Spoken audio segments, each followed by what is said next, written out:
السلام علیکم ورحمۃ اللہ وبرکاتہ نحمده ونصلی علی رسولہ الکریم اما بعد۔ آج کا سبق سن لیجئے۔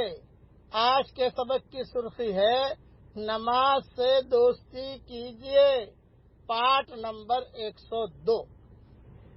جو آدمی فجر کی 2 رکعت سنت مؤکدہ اور ظہر کی 4 رکعت سنت مؤکدہ اور ظہر کی نماز کے بعد 2 رکعت سنت مؤکدہ اور مغرب کی نماز کے بعد 2 رکعت سنت مؤکدہ اور عشاء کی نماز کے بعد 2 رکعت سنت مؤکدہ پڑھنے کا اہتمام کرتا ہے، تو حضرت عائشہ رضی اللہ تعالیٰ عنہ فرماتی ہیں، میں نے رسول اللہ صلی اللہ علیہ وسلم سے سنا ہے کہ ان 12 رکعتوں کا جو آدمی پڑھنے کا اہتمام کرے گا، اللہ تعالیٰ اس کے لیے جنت میں محل بنا دیتے ہیں، اللہ تعالیٰ تیار کرتے ہیں۔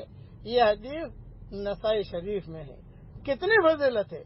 سنت مؤکدہ ہم پڑھتے ہی پڑھتے ہیں، لیکن ہمیں فضیلت معلوم نہیں ہے کہ اتنی بڑی فضیلت ہے کہ جنت میں اللہ محل تیار کرتے ہیں۔ روزانہ اپنا ایک محل بنائیے جنت کے اندر، اللہ تعالیٰ خود تیار کرتے ہیں۔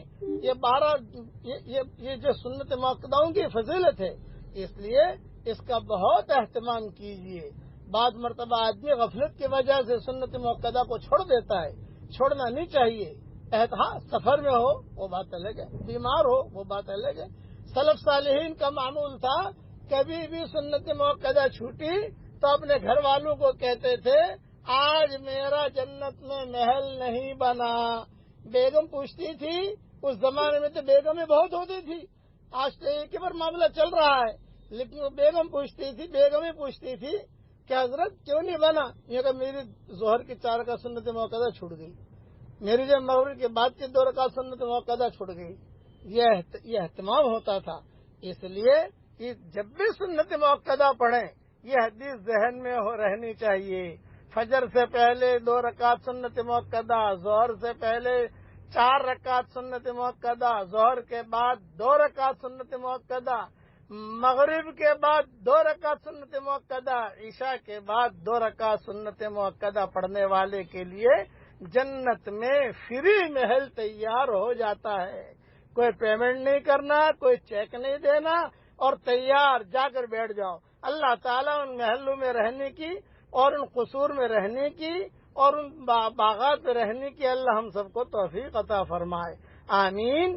وآخر دعوانا ان الحمدللہ رب العالمین۔